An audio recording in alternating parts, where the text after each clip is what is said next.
Hello and welcome to the artpodcast. It's a very special day today because I am interviewing my first guest artist here on the podcast, and his name is Sam Weinberger from New York, Big Sam's Paints in the Big Sam studio. Sam paints large-scale murals all over the place. He's on YouTube where he documents his process of painting these murals and other fun projects. And I had the pleasure of getting to know Sam during a mural festival in Fraser, Colorado. And so I'm really excited to talk to him again and catch up and to record our conversation and bring it to you so that you can maybe learn from some of Big Sam's experiences. And I hope you enjoy. So without further ado, Big Sam. Thanks for having me. Yeah, cool. It's good to have you, and I'm very grateful that you were willing to come on because I know you're a busy man, and Of I'm sure you have a lot of things going on. So let's kind of start chronologically and just kind of like get to know you a bit better, and maybe just give me like a brief summary of who you are, what you do, for the people who are just meeting you for the first time. Sure. Yeah. So I'm an artist, I guess, by trade. I've been painting, drawing my whole life. Love art, museums, have always been into the art world, always in the art classroom in high school. Um, and then going through college, I went to school at Boston University for painting and the fine art school there. Had a great experience there, and during my sophomore year of college there, started to think about the future and how is this art thing going to work out? How am I going to make money? How am I going to support myself doing what I love, but keeping my passion alive at the same time?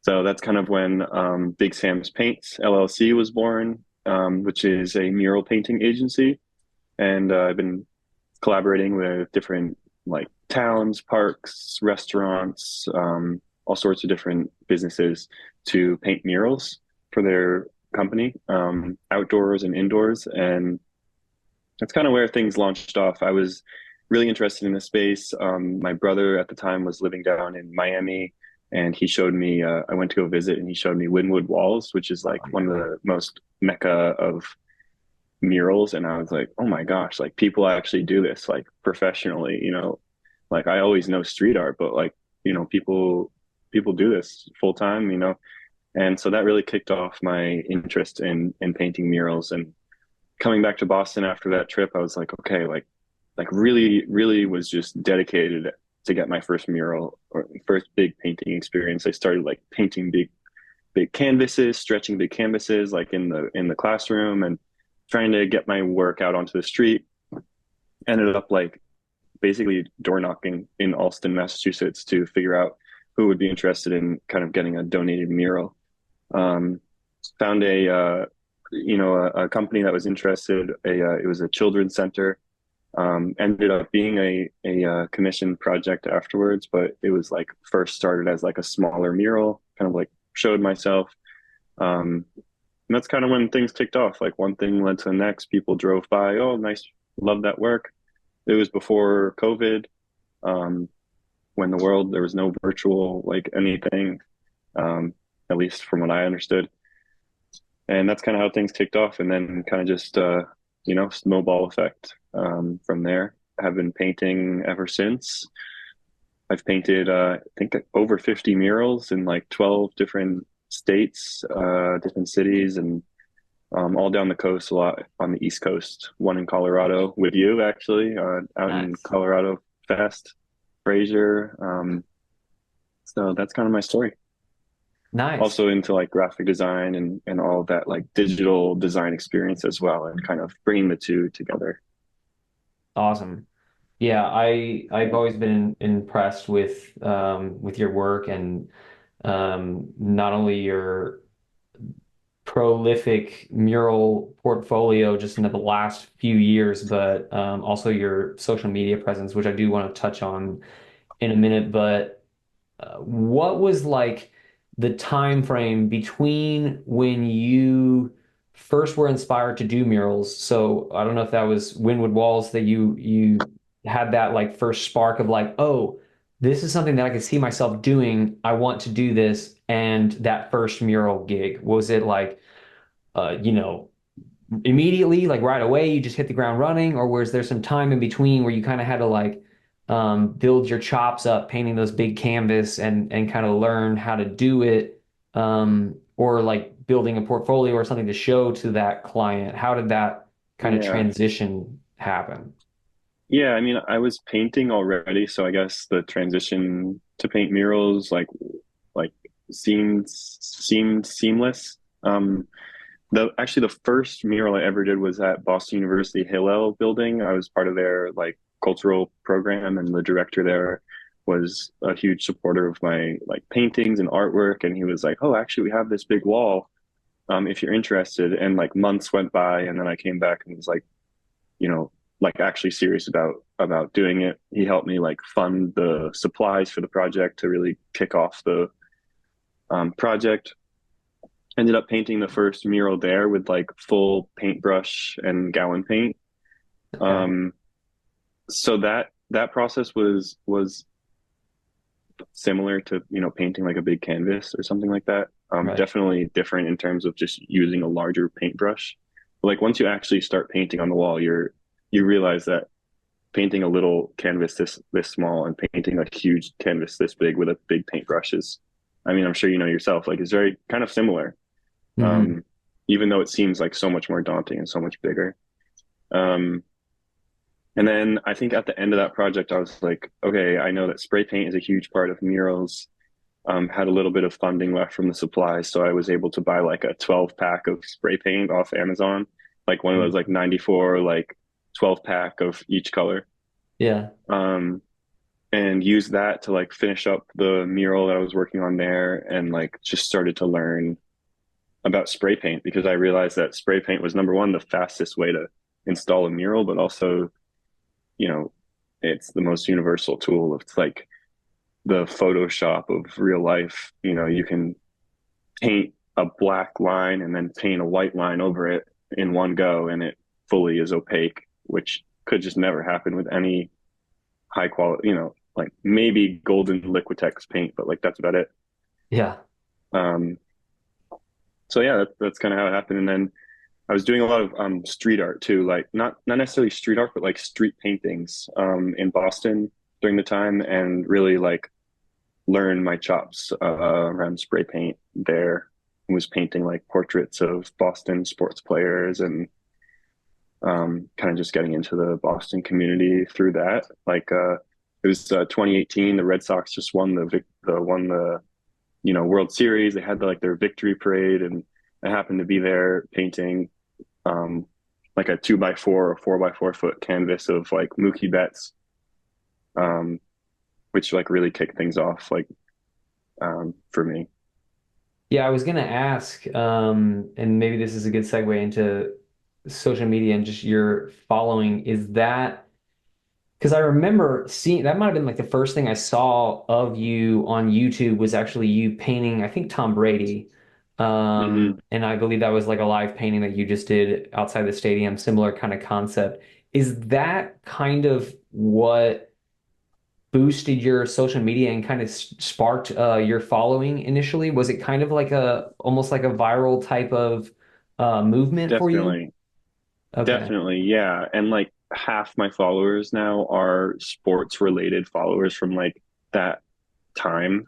So gotcha. it's kind of interesting because like I'm not necessarily like the sports sports live painter, but Yeah, at the time like I was really trying to get my work out there, and like so I was just painting things I knew Boston folks would love, which is Tom Brady, the Patriots, the Red Sox, um, the Celtics. So I was like yeah, painting different portraits of athletes, and they were starting to get picked up by news, and like people would take photos of them and tag the athletes.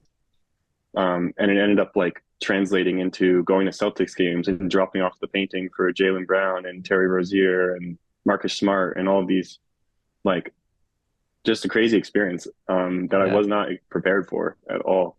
And then that's how like the Tom Brady happened. There was a news anchor, Steve Burton, at WVZ TV, who like ended up seeing my work at the Red Sox parade and was like, "We need to get you on. Like the Patriots are having their opening ceremony, and see if we can get you in the event to do a live painting."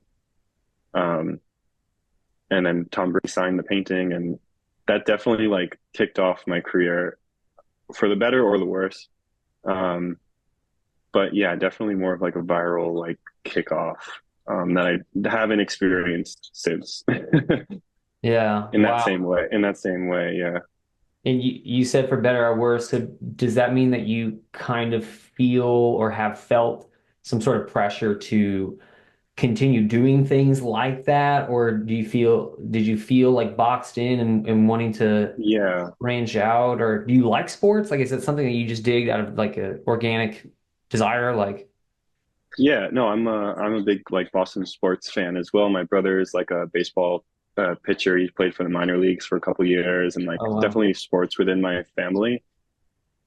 I can't say I watch every single game of this of sports, but so yeah, that's that. I did definitely like feel sort of boxed into being like, oh, I need to just like keep painting these portraits of these athletes. I was kind Yeah. of like developing this like pop art kind of style. Um, but I was like 20 or 21 years old, and I was like, I don't know what I want. Like, I don't know if this is what I want to do, you know? I don't know if this is where my style wants to lead me. What if I want to paint a little like character that looks like this little cool thing? Or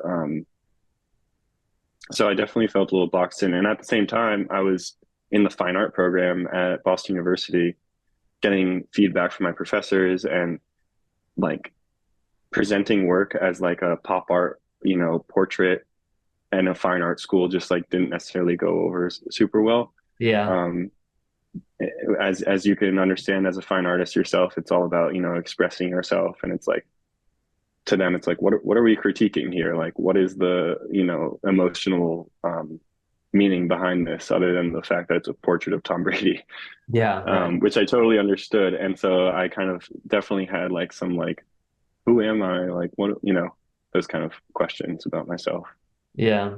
It's kind of ironic because you were in that academic setting receiving advice and guidance from quote unquote um, professionals or masters in your professors. And they Right, probably had a little bit of skepticism of your work as like fine art. But then on the other hand, like you were obviously achieving some level of success in doing exactly what you were doing. Um, right, so regardless of, their opinion or where that fits in the context of like art history or anything like that, or even just like, like you said, self-expression and whether that's truly the art you wanted to make, but like regardless of all that, you were exactly. having success. So like as And I was making some money too as a yeah, someone who didn't have who needed a job as well. right. People are contacting me for a commission. Yeah. So yeah, yeah, it was an interesting time. Literally experiencing being a professional artist and then having to like balance that with learning and being in that academic setting. That's probably very interesting. But it's also Yeah, awesome for you to have had that real world experience too, which is like you can't get that from a university, really. Not even trying to hate on education and no, I mean I think there's a place for it. I'm really I glad I went loved to magic. school and studied art, but yeah, that's like something that you can't really buy that. Like you just have to do it. Right. So good for you for Yeah. putting yourself out there. Do you think that you will move back into that at any point? Like I haven't seen you do any pop culture reference in your art probably in the last year at least.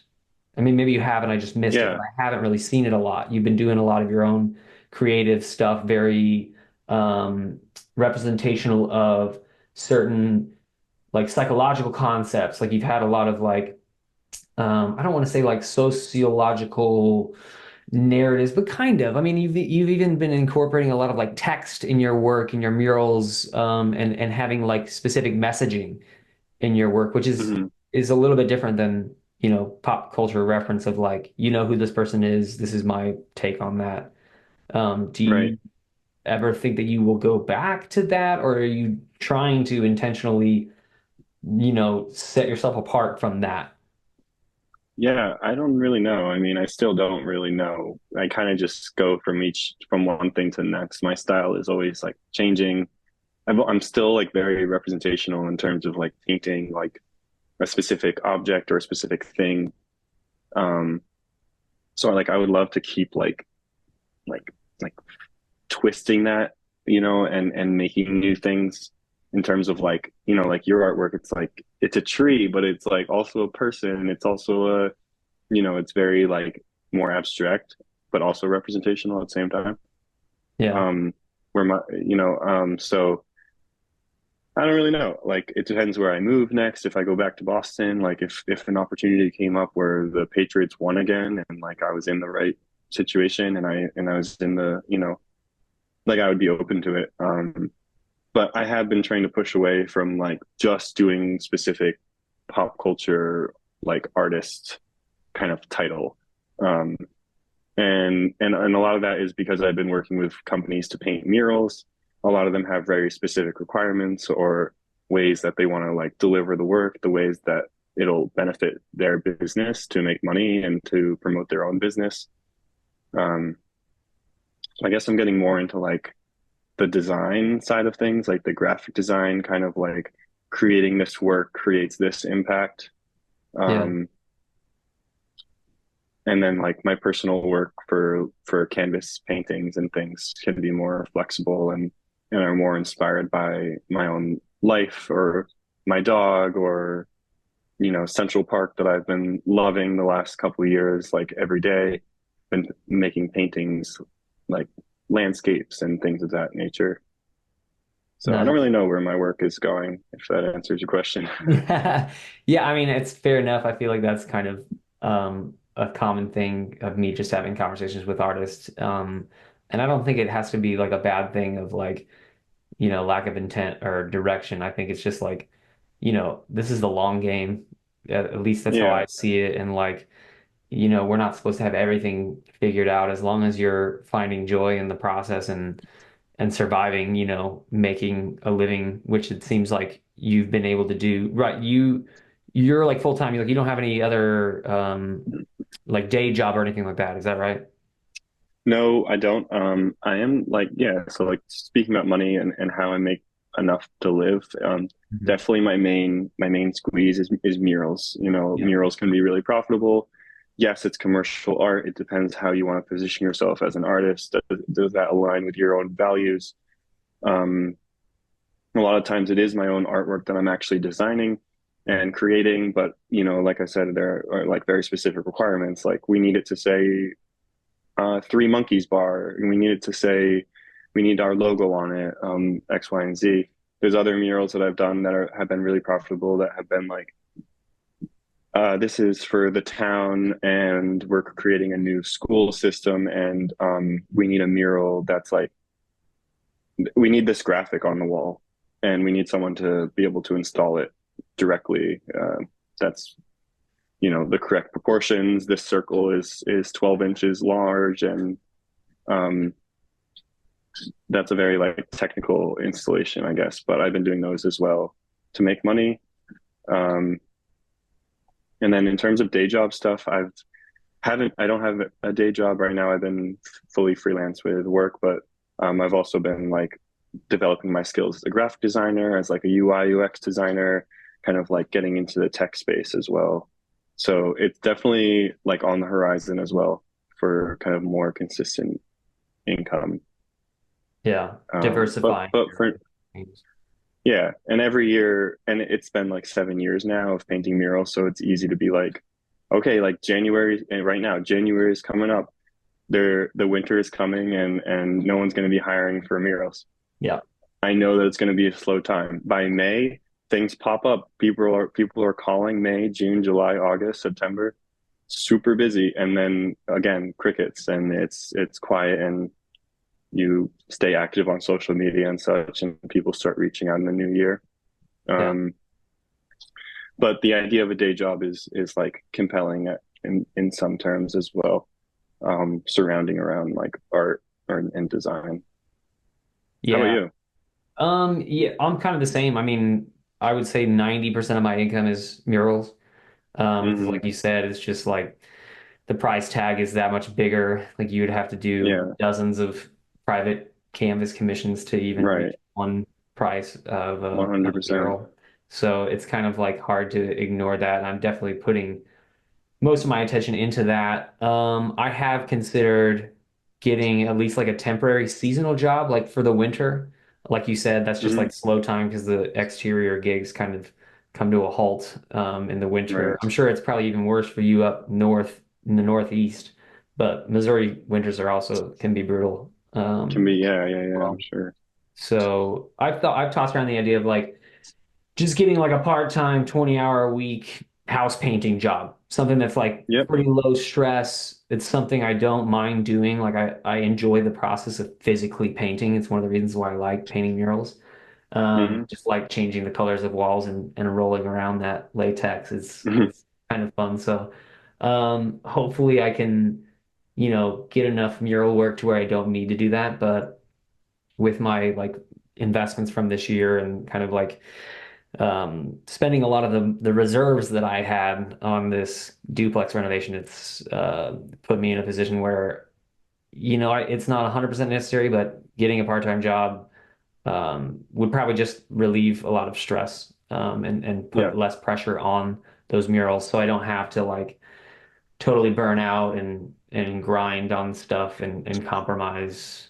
It's a balance, right. like I think it's a It's always a balance of balance. like to be a muralist, you almost have to be commercial to some extent because that's just what Yeah, people are willing to spend more money on murals, but they have more stipulations and more demands and requests and like branding and stuff like that. And I don't think there's any right. shame in that. Like I think that's just part of the gig and it allows us to do more creative stuff on our own when we can make enough money doing those mural client work.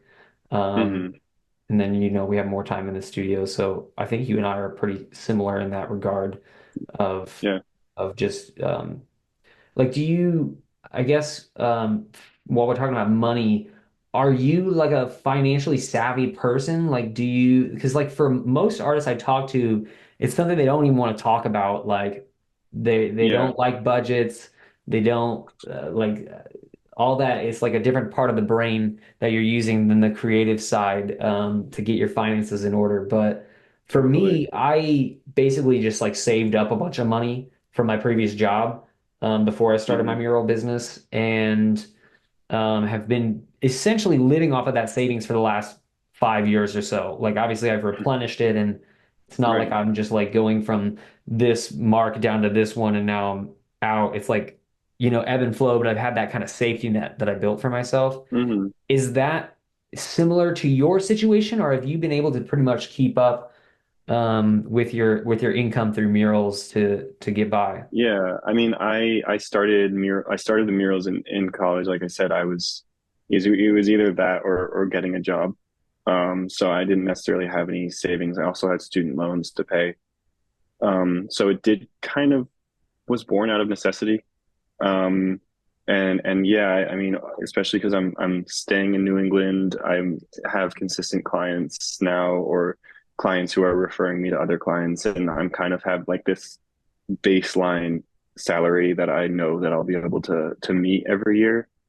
Um, so I'm not really like pulling from savings. Really, I'm kind of just I go from gig to gig, and I'm able to use that to support myself for the coming months. In terms of like being financially savvy, I'm not like investing in bonds and things of that nature. I mean, yeah, like Roth IRA, and my girlfriend's in finance as well, which has been very Oh, helpful in terms of nice. learning, like getting advice about how much, oh, you should really be putting money into your Roth IRA. Like if you have some extra money from murals this season, like just put, some of it into there. Yeah, Um, there's like a $6,000 cap on it. I've been right, trying to cap it out. I did a couple years, but then there's other years where it's harder to do that. right. Um, so that's kind of my experience. And then just going from there is, yeah, just going from gig to gig. Yeah. That's kind of the nature of the job. Some months are really, really good. Yeah, And some months it's like, oh, I didn't make any money this month. I don't know if right. that's how it is for But the you, month but before, definitely. But the month before, and I have a big spreadsheet of every month and how much okay, I yeah, each project, how much you spent, how much you made, yeah. how much are going into taxes, how much are you bringing home. Um, so I do keep track of all that like pretty closely. And then like by this time every year, I'm like, okay, here's how much I have, here much I can save for the coming months. Yeah. And this is kind of like where I'm at. Um, so I think it's important. I think it's finances is it's not super sexy compared to what we like to do as artists, but it's one of those things like there's a relationship between the responsibility you take and the freedoms that you have. Like the more responsibility you take over your finances and if you're, recording your expenses, not just for like art projects, but also like personal expenses, like how much money are you mhm, spending in your life on like groceries and eating out and stuff like that. right. I think the It's more really you, important. yeah, it is. It's kind of like it's like a necessary evil. It And like is, the better and you it are, gives the you more the freedom you have. right. Yeah, and like as I get older too, I recognize how much more important it is. Like we got a dog, you know, how much a dog costs. Like it's Yeah. not like as much as a kid or something, but like, you know, that's a big cost. Um, totally worth it, by the way. I love my dog.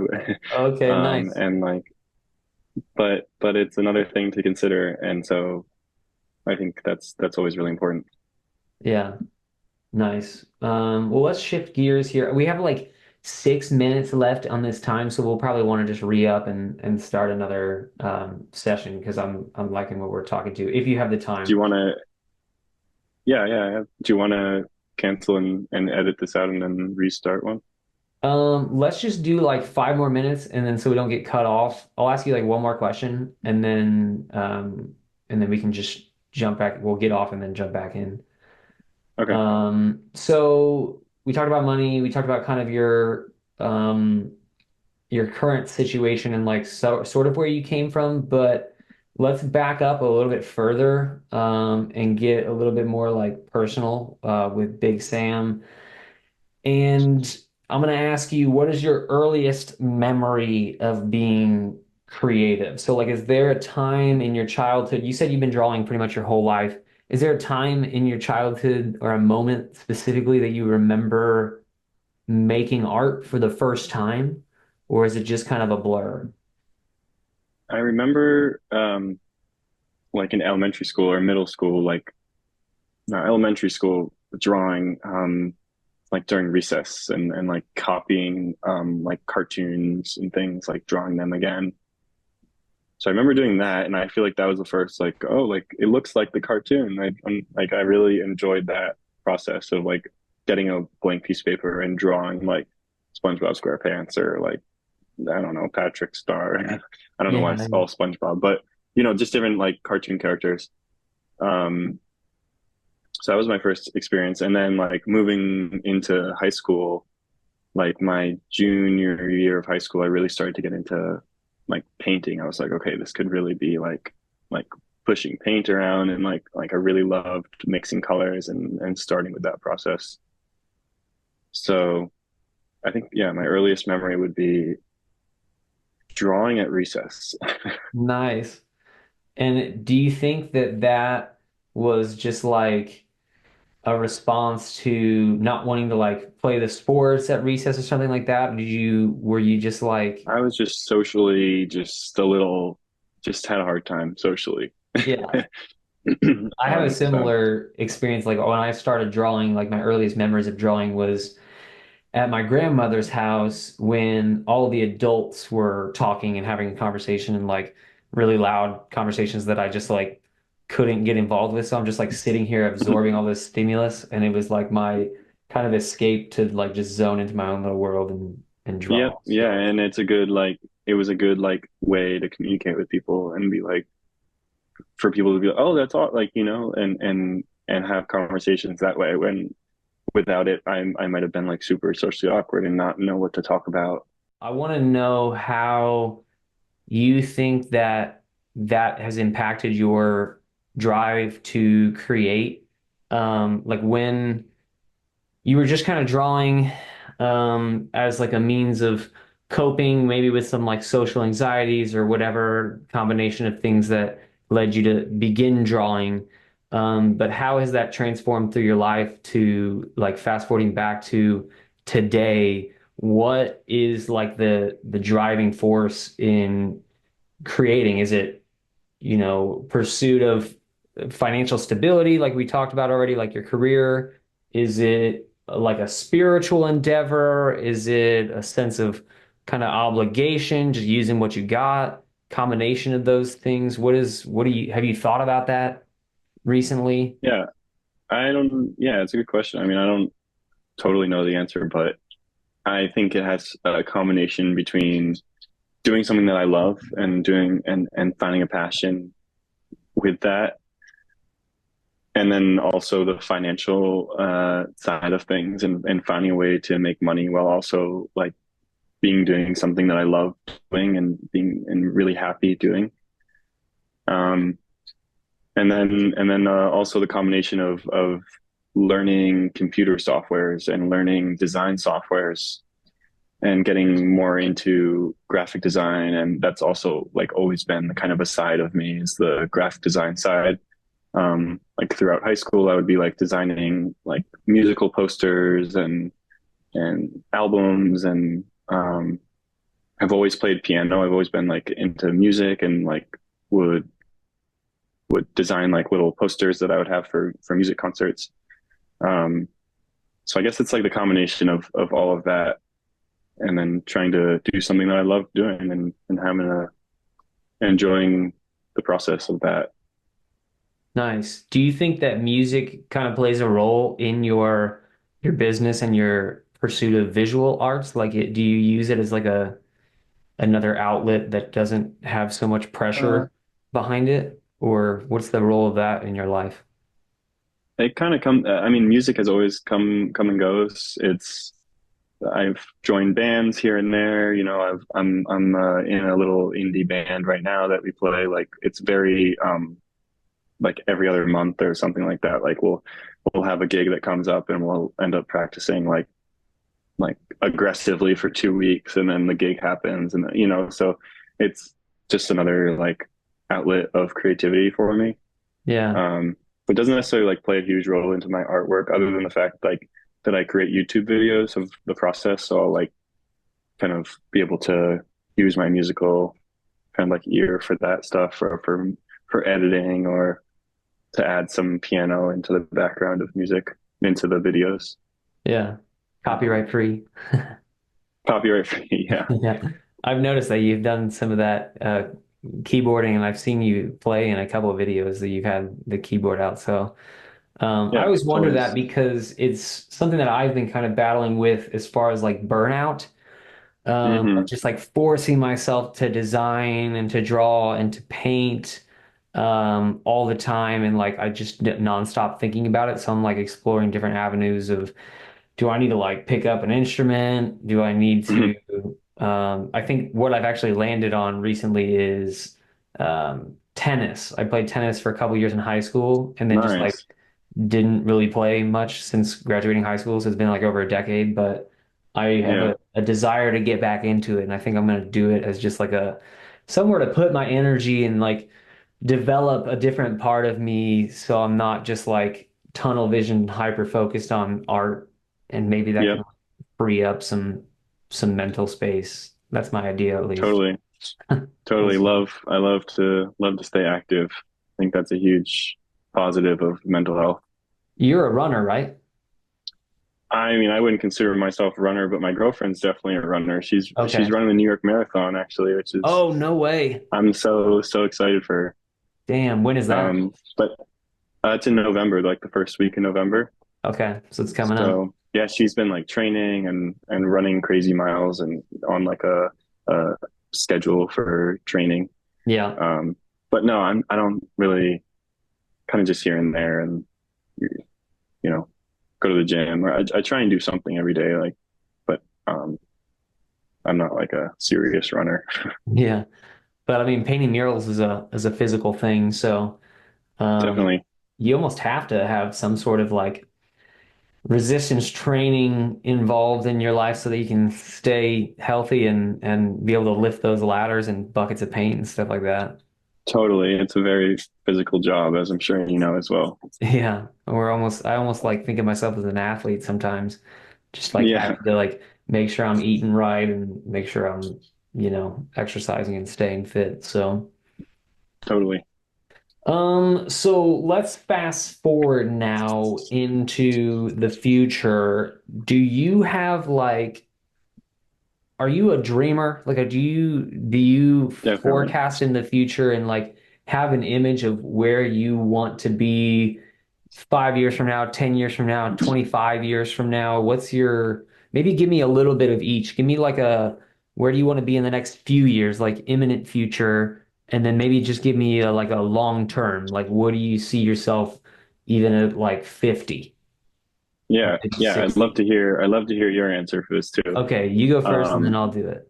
but I'd say, I mean, the world's changed a lot, like in terms of when I first started doing murals, like COVID happened, which definitely changed a lot of things in terms of like my desire to be out in the public and be painting public murals, and like wanting this life of traveling and painting a new mural in a different state every week. And that was definitely like my vision of my life. Like I'm going to be this like world traveler, like painting murals, different places.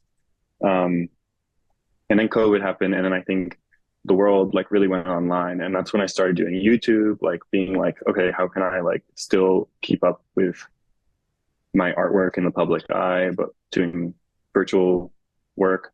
Um, and then I would say now my life has been more like trying to find a way to be sustained virtually more while also still painting murals and painting physical work. But I'd say like moving forward, definitely moving more into the virtual space of art and design, and like getting more involved in the tech space of design. I think is probably like where my future is going.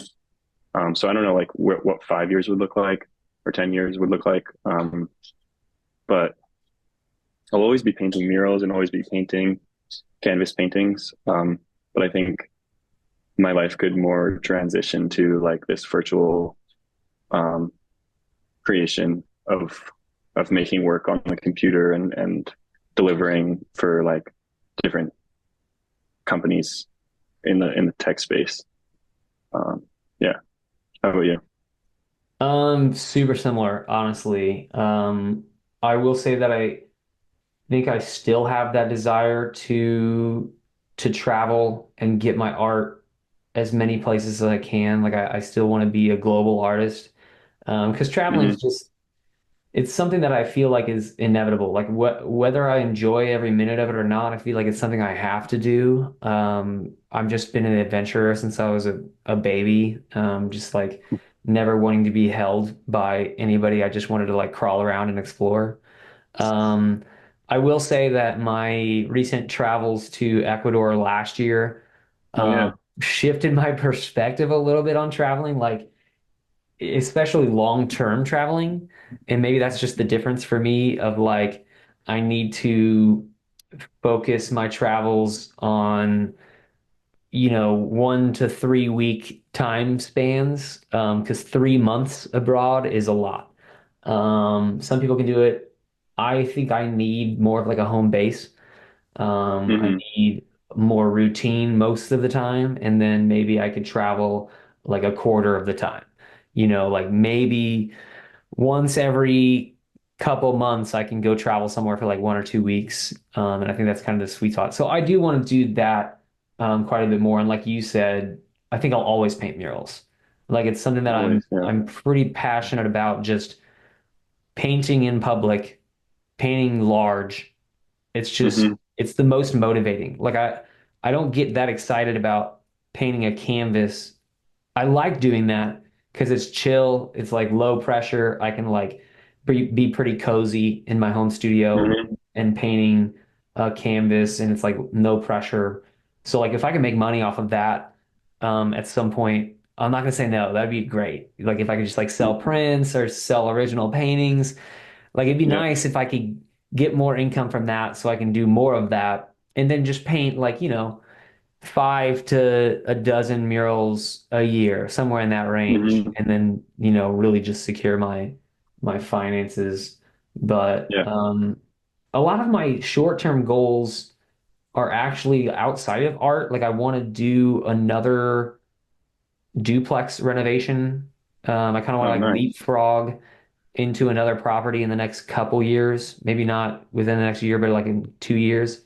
Hopefully I can like Hmm. save enough capital to buy another property, fix it up, do the same thing I'm doing now.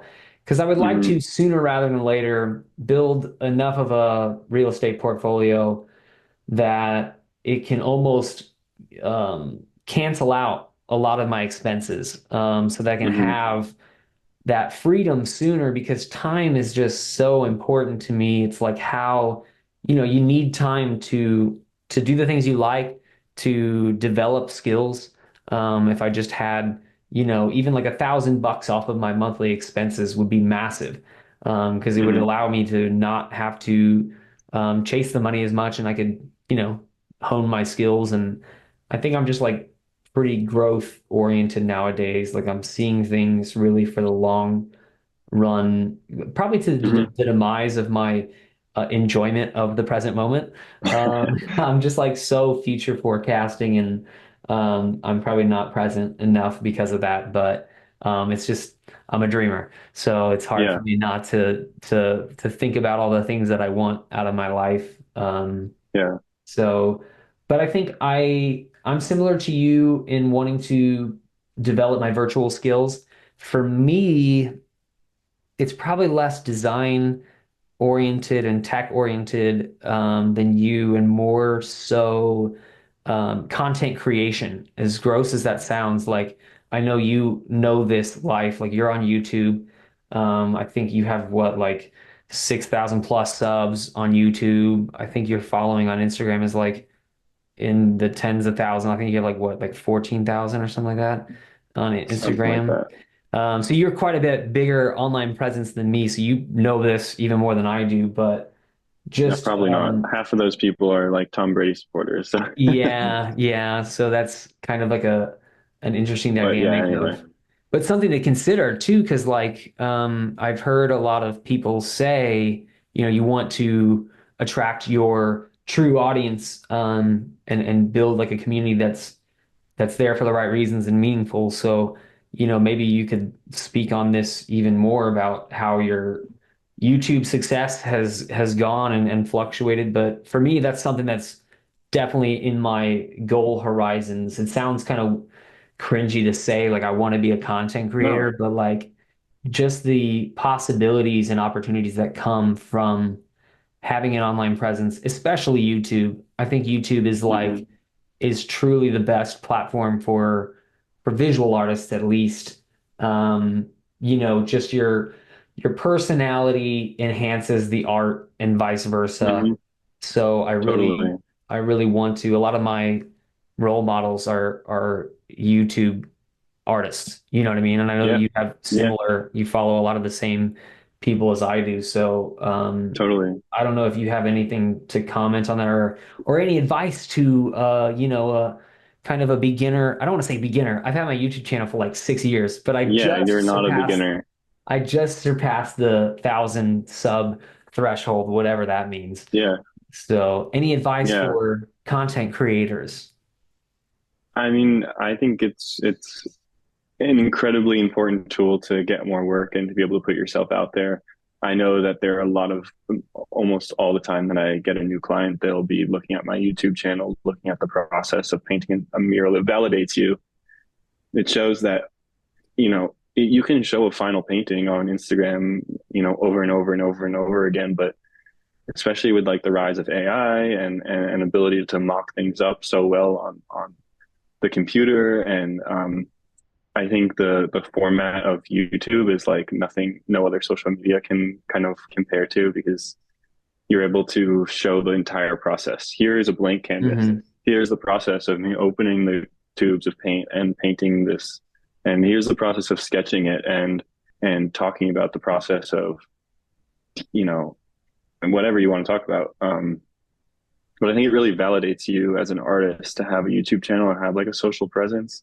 I mean, you Hmm. can do it on Instagram too, to make reels and things of that nature. Um, but I think that's the most important thing for me. And it's like, I'm not making money off of YouTube directly as a content creator, quote unquote, but it's like provides so much more value to you as an artist for future clients, which I think is the most important part of or why I continually post on there.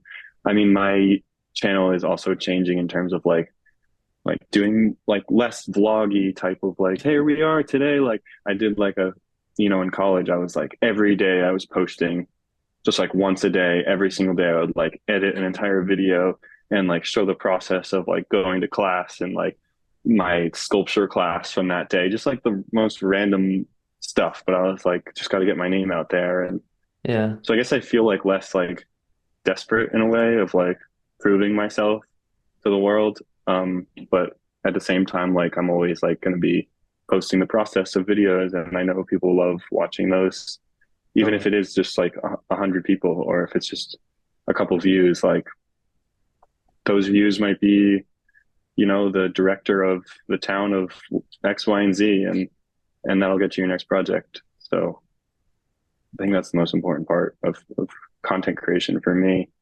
It's Yeah. not even necessarily like, because like as a content creator like Mr. Beast or something, you're creating work for the audience first, where I Yeah. think a lot of visual artists, which I'm sure you could agree with, is like we're creating work to like almost document our process of creating Yeah. something and having it as like a archive of our like curated life of as an artist.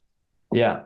Absolutely. No, I think it's something that we just kind of have to find balance in. And like for me, I think that's probably the most profound and motivational reason to continue doing it, to document our process is like, um, my first video on YouTube was like a couple months after I graduated college. And you're even pushing that further back to when you were in school studying art. And so, like, if you fast forward even 10 years from now and you've continued to document your projects, even if you're only doing a handful a year, you know what I mean? Like, Mm-hmm. you're going to be able to see that growth. That's going to be like, I don't know if you It's think about fun. like legacy at all, but like, that's going to be something that, like, your kids, if you have kids or your grandkids or whatever, or even just like friends, like, that's going to live on. It's going to be on the internet for people to Yeah, see and witness the journey of an artist. That I think that's something that we shouldn't overlook, and that should be a pretty totally. significant why of producing I content. mean, I've 100% more people have seen my murals like through YouTube than seen in real life, Yeah. so I totally agree. And I like your videos because, I'm not trying to like bash or critique any other YouTube artists, but Um, there's like a production level, like somebody like Kipto puts a ton of work Hmm. into his post-production and video work, and Oh it's like yeah, super inspiring and like they're amazing. incredible. Not trying to like say that that's bad at all. It's like that could be goals for a lot of us, but I do appreciate the simplicity and the chill nature of your videos. They're just like really easy to watch.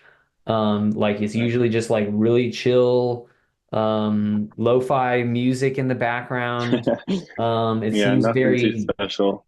genuine. Like it seems like I guess the one drawback of people like Kipto is it seems like overproduced and almost like it's like a Marvel uh, action movie type of thing, which Yeah, that's his brand. Like but I'm there's a reason that he has millions of views too. right, right. And he puts that So energy in and gets that out. So like that makes sense. But I do appreciate channels like yours, where it's a little bit more tangible. And it's a little less like in your face. It's like, oh, I can just like sip my coffee and see what Big Sam just painted in Massachusetts. So I think that's Thanks. really cool, and there's definitely value to that. Yeah, So keep doing it, please, because we're out here will do. and we're watching.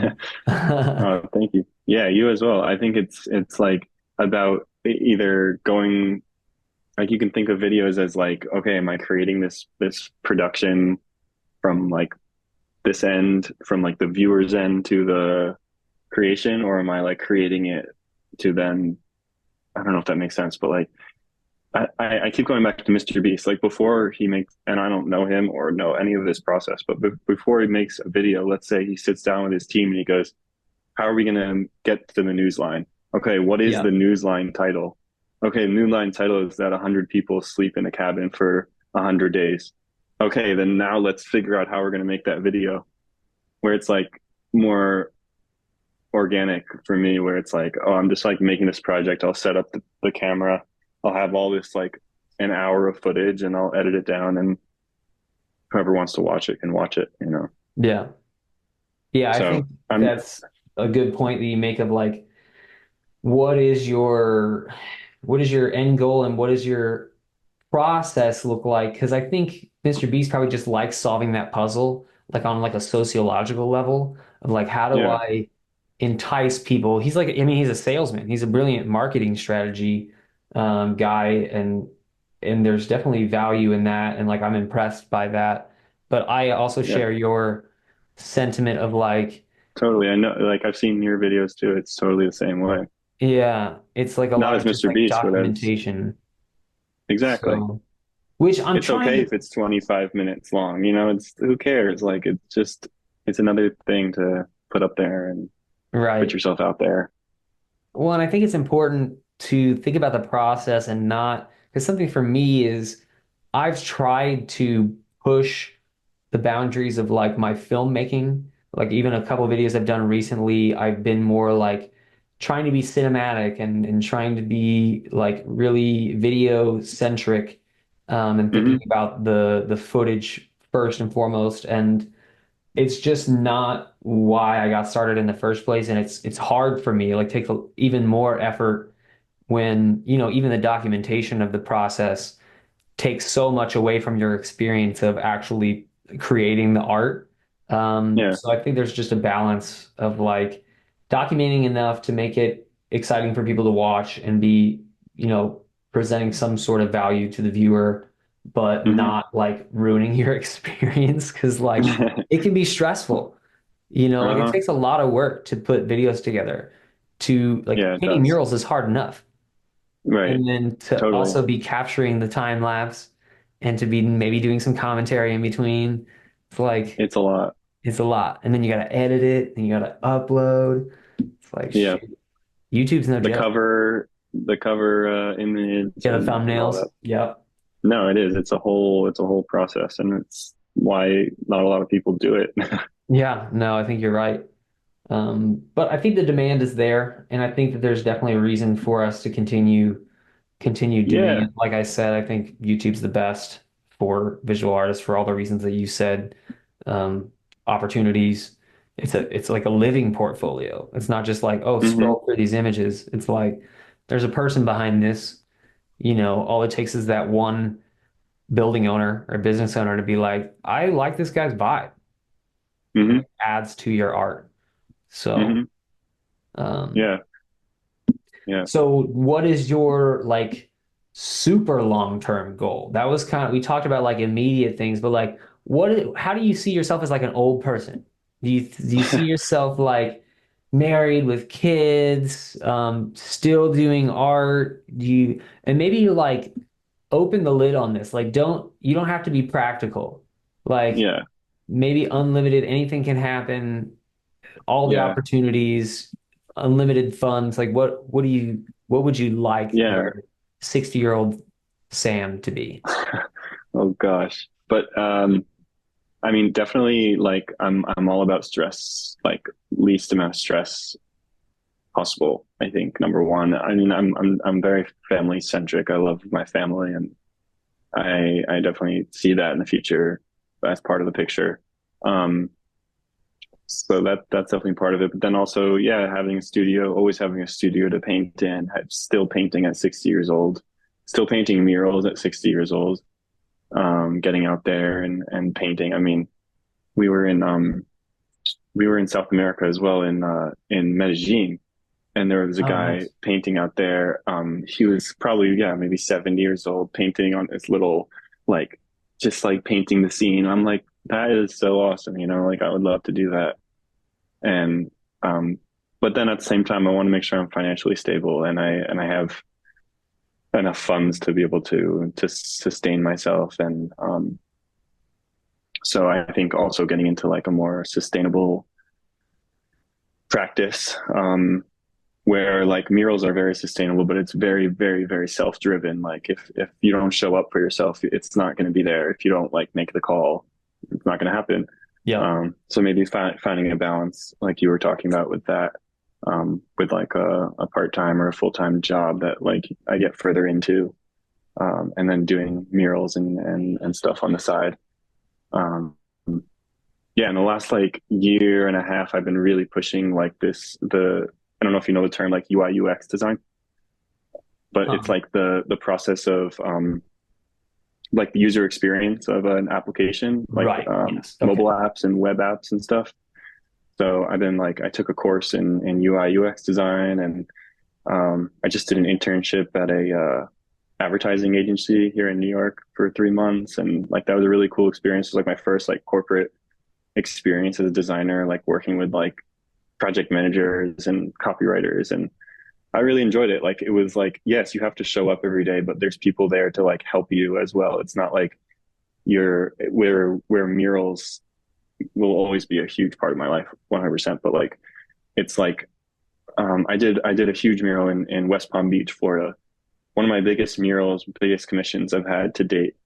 Incredible project, but the the town was like, okay, here's the money, you know, and like that's it. Like they didn't there's no other like collaborative endeavors, where like I think in terms of like getting into like UI UX design, like product design for tech companies, you have like a whole network behind you to be able to like collaborate with other designers or collaborate with other people, which I think is really inspiring in a different sense.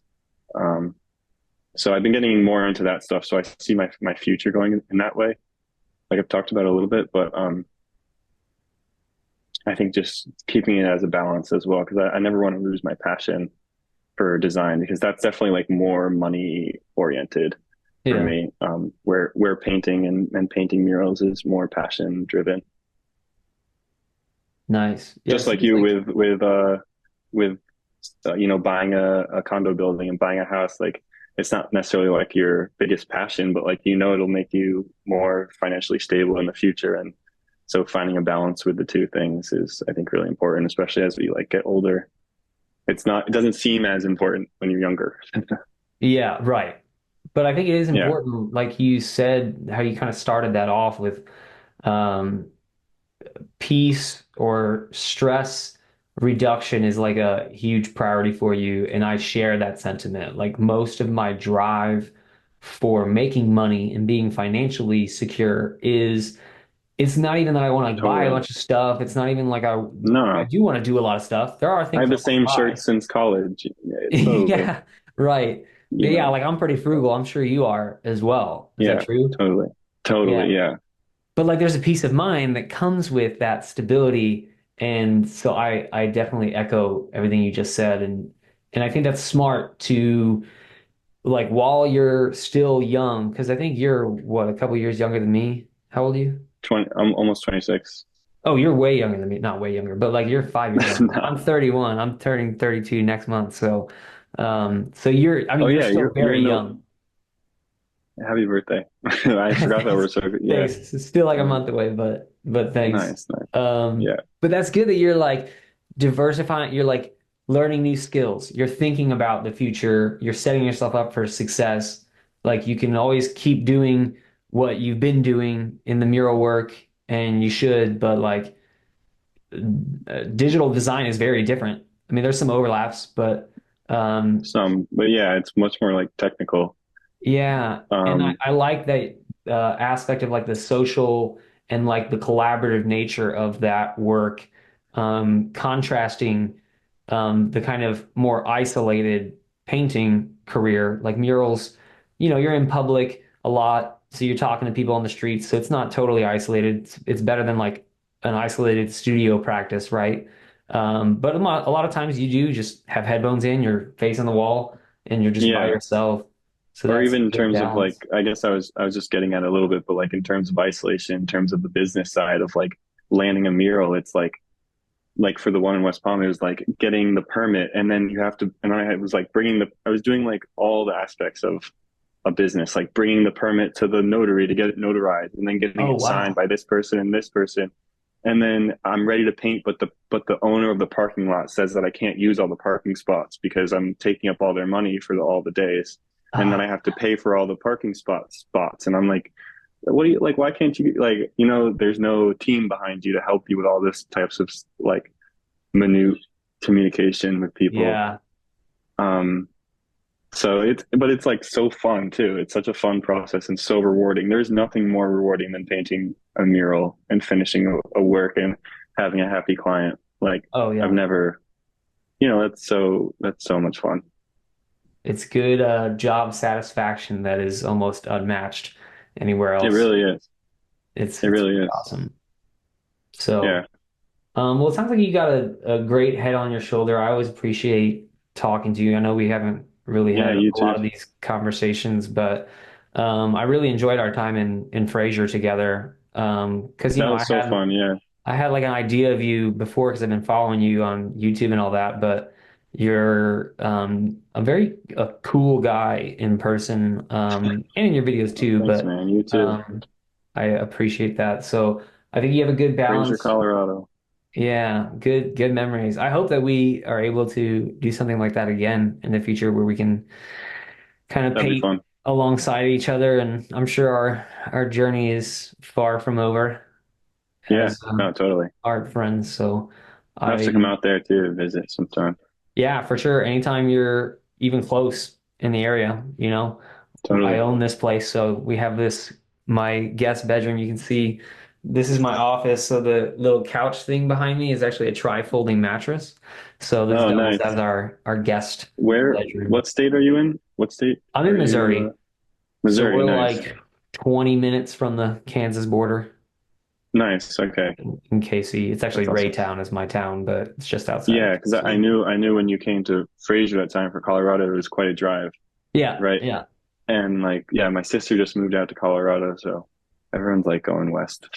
Yeah, I mean, I would love to have a place in Colorado sometime in the future. It's a beautiful place. I love the mountains. Yeah, it's So a good place. maybe Yeah, sometime have like a little mountain never know. studio. All Totally. right, well, I think this Yeah, is man. do you have anything you want to tell my, 20 listeners to this podcast? Any advice for young artists, advice for creators? Do you have any parting messages, and then after you answer that, tell us where people can find you. Yeah, I mean, I would say just like it's always worth it. It's always worth following your passion and doing what you love.